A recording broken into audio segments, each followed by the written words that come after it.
What is up, guys? Welcome back to a new review. Today we're checking out the DH Gate World's Borner Sambas.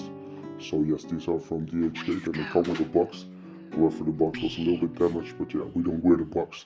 So first of all, for the price they're decent. The logo is there, they're true to size, so if you're a size 9, go take a size 9. Yeah, the horse materials are there. The sole is the same, they look pretty good. Yeah, the colors are nice as well. You can see the leather, you can see the logos. So yeah, overall these are pretty good. The link is in the comments.